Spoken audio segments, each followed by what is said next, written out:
botheration. It's a problem. The mother doesn't want to yell at the child, but unless she does, the child is going to do something stupid, hurt himself, so she has to do something. She has to be assertive. She's not particularly angry at the child or anything. She's just assertive that, hey, you stop that right now. You know? That's just being clearly expressive. And if the child thinks, Mommy doesn't love me, wah, that's the child's interpretation of the incident, because of the child's expectation that Mommy is always going to love me and be nice. No, Mommy is not always going to be nice. She may always love you, but she doesn't always act nice. And this whole expectation of nicey-nicey and Guru will always be sweet and all of this is completely false. No. Sometimes Guru is going to tell you, hey, you're off. And particularly if you violate any of the Brahminical principles like truthfulness, or any of the standing instructions. Like we have a standing instruction on every email that I send to every student. There's a footer that says this email is confidential, is for the recipient only, and cannot be shared with others without permission.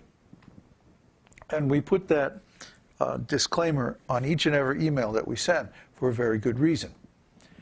Because some foolish people like to make politics and send emails, send our messages around to other people that they're not meant for. And of course, by doing this, all they do is make trouble for themselves. So again, we're trying to stop people from making trouble and screwing up their spiritual lives.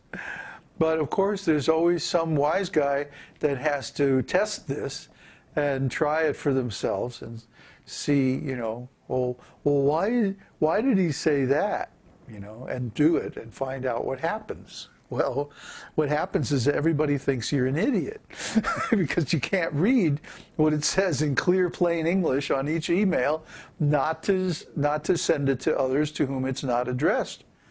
All you're going to do is create disturbance for the other devotees, and they're going to think that you're less intelligent. You know, because we all know that this is a standing rule in our Sangha. You don't share Babaji's emails unless you have permission. You know, and if you have a need to know, believe me, I will forward the email to you. If you need to know for your service, you will get a copy, no problem. Don't you? If something comes up, yeah. You know, so, but if something's not necessary for your service, then it's just another distraction, just another added thing to do that you don't really need to do.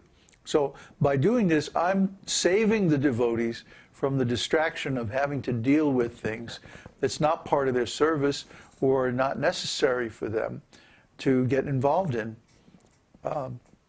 And besides, if somebody's in Maya, it's better to keep that private, keep it contained, because Maya is distracting and it's affecting and it's, you know, it can bring other people down. It's like a disease. It's like a bad smell. You know, you want to keep it contained. So, anyway, this devotee decided to forward an email that I sent to the other devotees, and we were talking about it at lunch, and like the consensus was, you know, who would want to do that? Everybody knows that's against our policy. So, it's a very unfortunate thing. But there's always somebody, you know, just like on YouTube. I mean, every single video that we put on YouTube, some rascal has to try to make a smart comment, you know, about my weight or my glasses or the funny stuff on my forehead or something, you know, that's just irrelevant to the whole point of the video, you know. I mean, it's just, but I mean, the funny thing is that these comments are probably the majority of the comments that we get. And so, you know, Every time that I see, I have an email that says, YouTube comment. I go, oh no, here we go. I steel myself mentally, like there's going to be something. And but when somebody actually does make an intelligent comment, which is maybe 25% of the time, something that we want to keep, I'm always pleasantly surprised. It's like, oh, hey, they actually got something out of this video, and they're actually responding nicely and intelligently. And so I always reply and try to encourage them.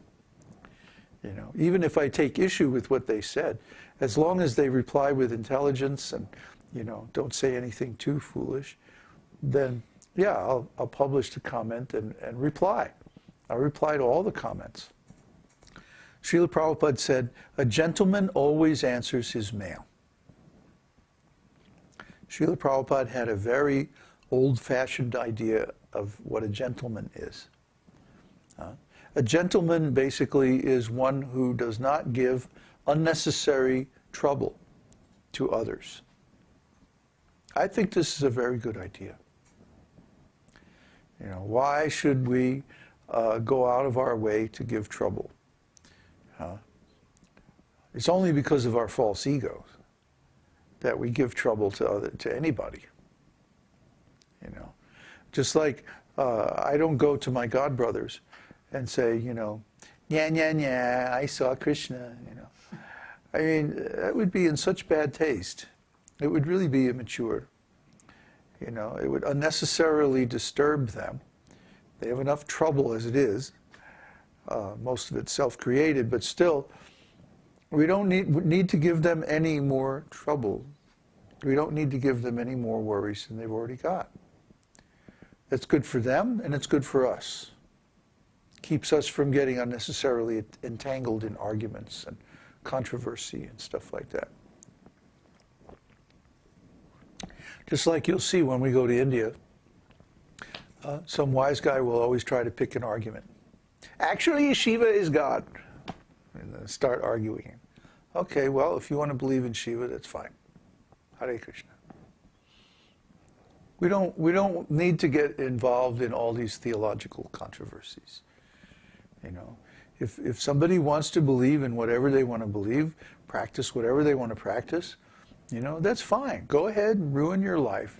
We don't, it's nothing, no skin off our nose, But don't try to preach it to any of our students. Then you will get an argument, and you'll, be told where to go pretty quick. So that's the thing. Don't give unnecessary trouble. If you don't like what we're teaching, if you don't think that we have a good program, or that our teaching is bona fide, or whatever like that, we don't need to know about it. Just go away. What's that? Yeah, right. Well, you go join Pyrosphere or something like that. Uddhava found this really funny video. I think it's a parody, but it's so well done that it looks like it's real. It's a Hollywood religion, and it's like, you deserve to have everything that you want.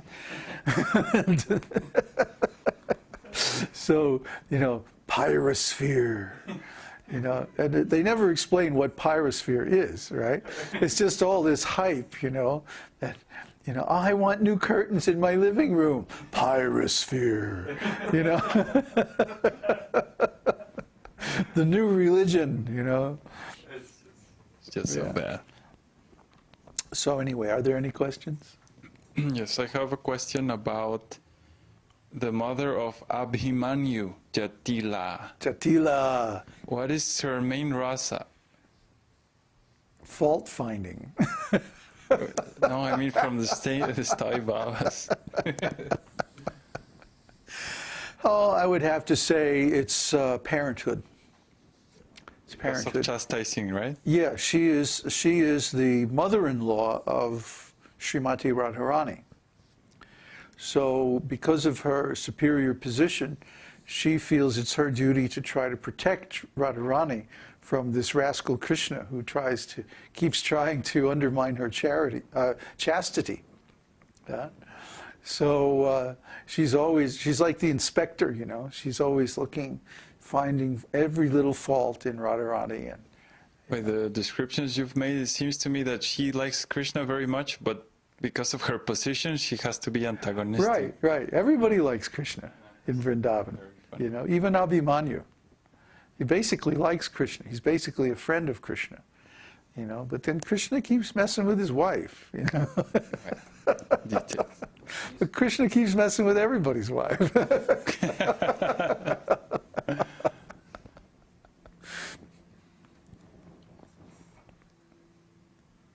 There's a question from Tiago.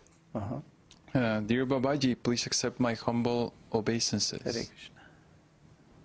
I think regulated service